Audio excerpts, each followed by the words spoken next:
Good morning, grade 11 students. I am Nikki Vanas. I'm shooting your media and information literacy teacher. Welcome to the new normal class. Welcome to this subject.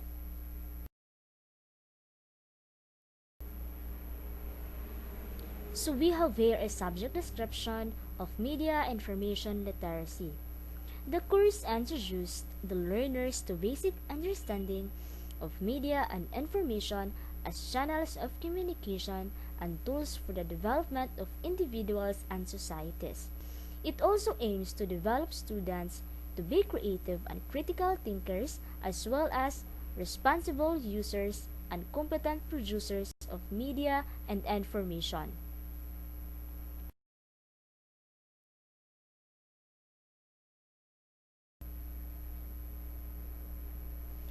So our topic for this week, it's all about the introduction to media and information literacy, which are media literacy, information literacy, and technology literacy.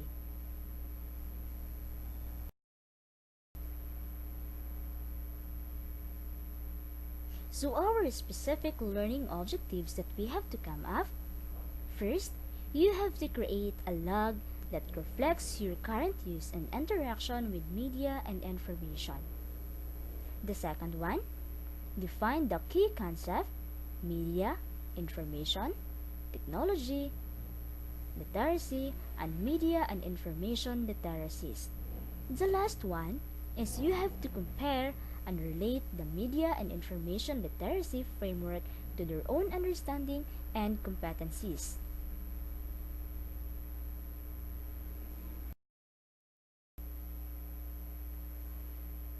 Now, to begin our discussion, let's define first what information literacy is.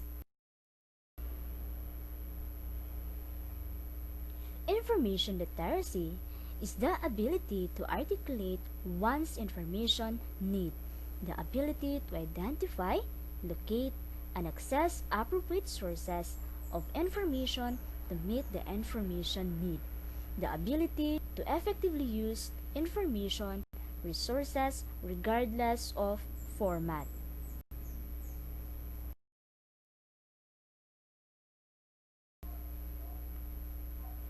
Now, let's have first an activity. First, you have to create a logs that reflect your current use and interaction with media and information. So you have to indicate how many hours you spent engaged each one and estimate the number of hours you spend each week. So we have here an example. Weekly interaction log with information and information provides. For media or information provider, we have YouTube, Facebook, television, and books. So the number of hours in a week for the YouTube is 2 hours. Really? YouTube, 2 hours lang nga ba sa isang linggo? For the YouTube, 12 hours. Television, 20 hours. Then for books, 10 hours. So, di ba? Yan ang gagawin nyo. Isulat nyo kung ilang oras ang nagamit nyo sa YouTube, Facebook, television, and books.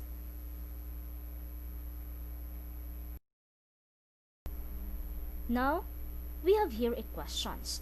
5 questions. The first question is, why do we need to study about media and information technology? So, bakit nga ba natin dapat pag-aralan ang media and information technology? Information literacy is also important to effective and enlightened citizenry and has implications that can impact the lives of many people around the globe.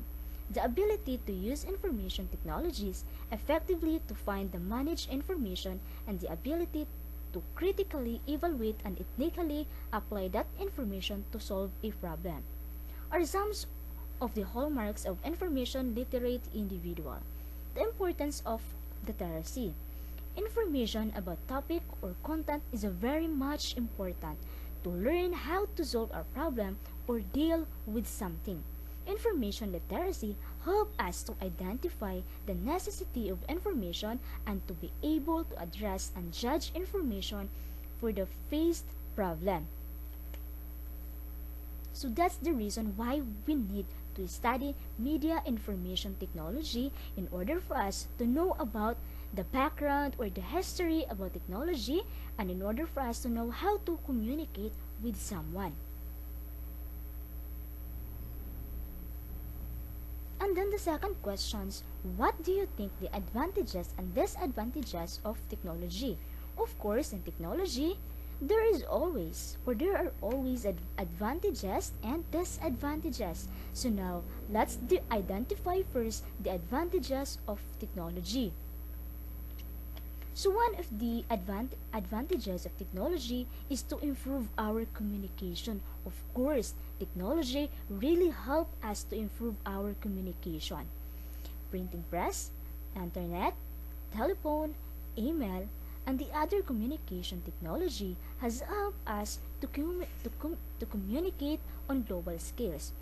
One of the great advantages of digital technology over traditional media is that information can be much easier to edit or manipulate. So, that's one of the example of technology. To much easier edit and to manipulate. And then, for disadvantages of technology. So, ito na yon. Wastage of time in non-productive activities. Why? Kasi minsan, ginagamit natin ang technology in a wrong way. So, it says here, some people waste their time and energy in doing non-productive activities. For example, internet technology has enabled people to browse the internet for information. Between some people are addicted to internet activities such as browsing, gaming, etc. and waste their time and energy. So, di ba makikita natin na maraming kabataan ngayon ang gumagamit ng technology, ginagamit nila ito in a wrong way. Kaya maraming oras ang nasasayang. Hindi na nila nagagawa ang kanilang mga gawaing bahay or kanilang mga takdang aralin or whatever. And then, the third question is, do you think technology is a way of communication? Of course, kahit anong gawin natin, technology is a way of communication talaga. It really helps us to communicate our loved ones, charot, our family, to our friends, classmates, teachers, and etc. Kahit sino pwede natin mag-communicate through technology. So, technology has definitely changed our lives.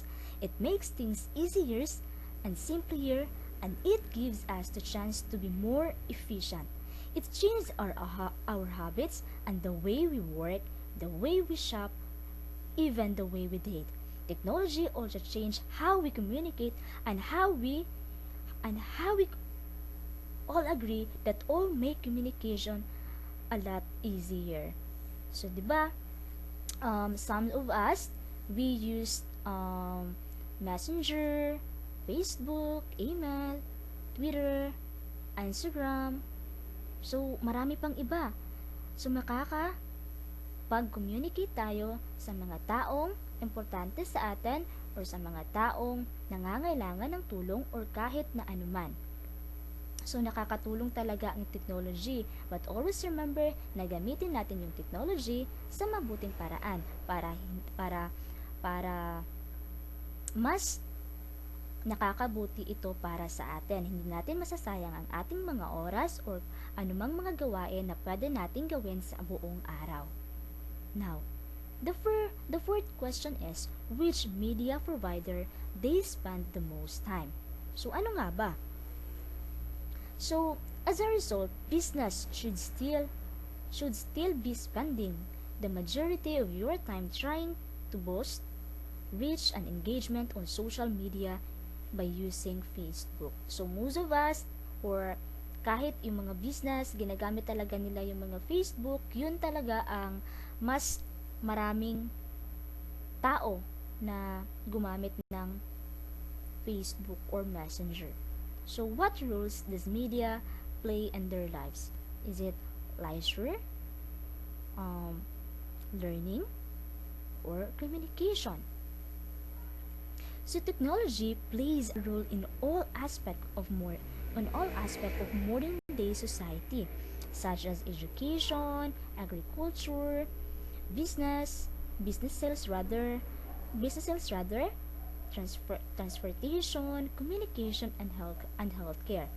Media plays very important role, has influence in virtually every aspect of our lives. It is considered as the best source to know about the happening of world. Newspaper, magazines, radio, television, and internet are different types of media.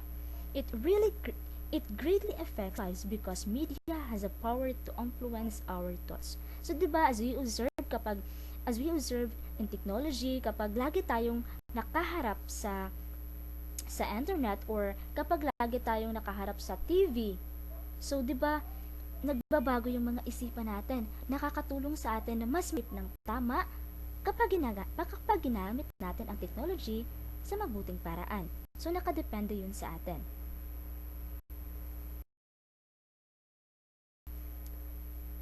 The term 21st century skills is generally used to refer to certain core competencies such as collaboration, digital literacy, critical thinking, and problem solving that advocates believe schools need to reach to help students thrive in today's world.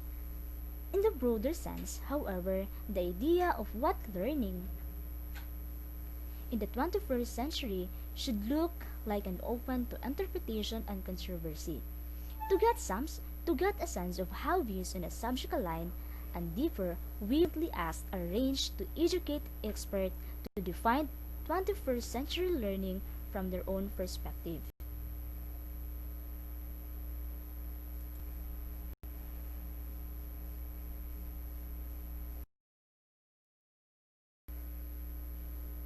Now, try to imagine waking up one day to find no internet.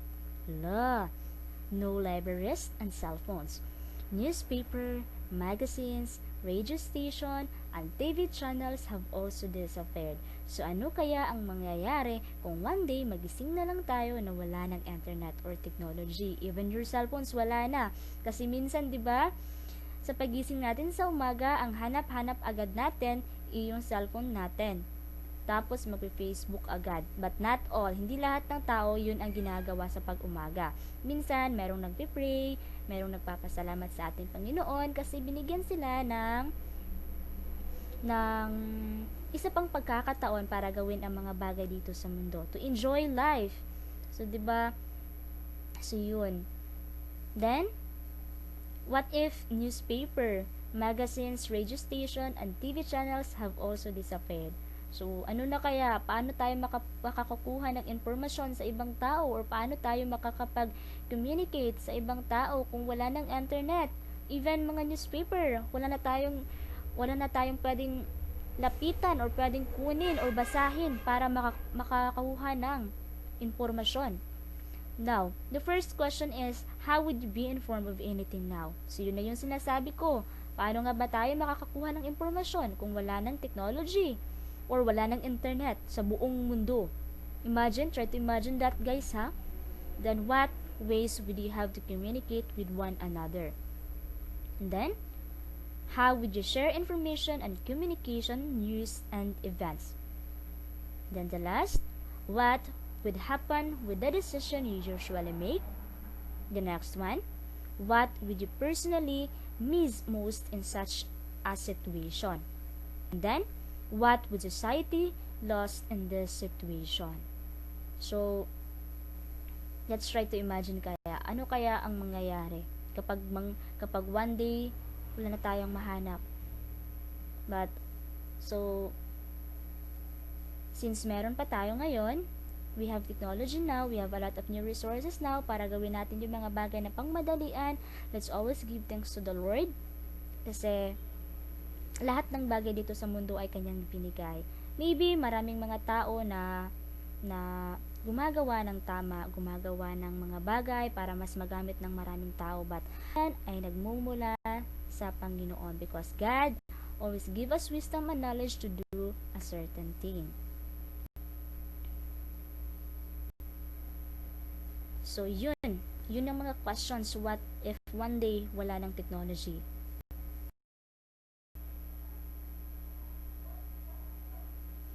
So literacy is the ability to identify, understand, interpret, create, communicate, and compute using printed and written materials associated with varying contexts.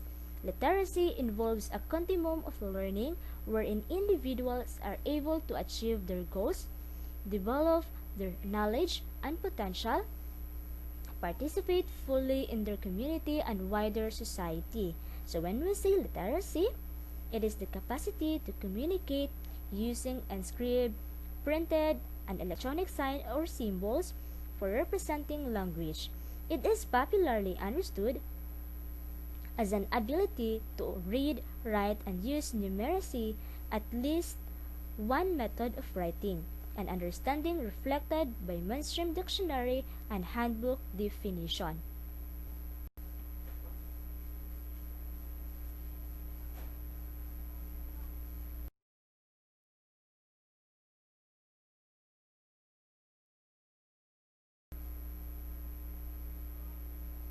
For media is the physical object used to communicate with or mass communication through physical objects such as radio, television, computers, films, etc. It also any physical object used to communicate messages. And media literacy is the ability to access, analyze, evaluate, and create media in a variety of forms. It aims to empower citizens by providing them with competencies, knowledge, and skills necessary to engage with traditional media and new technologies. So when we say media technologies, it involves the ability to access, analyze, evaluate, and create media. Media communications has become quite a force in society today, allowing for consumption of wholes of information. So that's media literacy.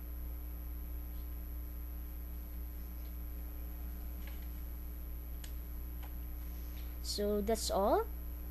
I hope meron kayong natutunan sa topic natin ngayon. So class, always remember that technology have always disadvantages and disadvantages. So, but always choose to use technology in a right way, Jud. But hindi naman masama na magagamit ka ng technology kahit araw-araw, but just control your time lang po na magamit pa natin yung ibang oras natin sa ibang gawain. Then, yon. Kasi sa mga nakikita natin ngayon or nauobserba natin ngayon sa ating kapaligiran na maraming mga kabataan ang nagiging addict. Hindi addict sa drugs, addict sa cellphones, especially Facebook, lalo na kapag ka-chat nila ang kanilang mga boyfriend or girlfriend. But I hope sana kayo gamitin nyo ang technology in a right way. So, yun lang po. So, any questions?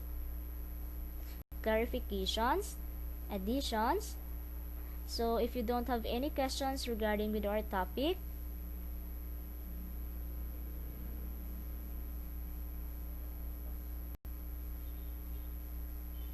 just go to your e-learning path.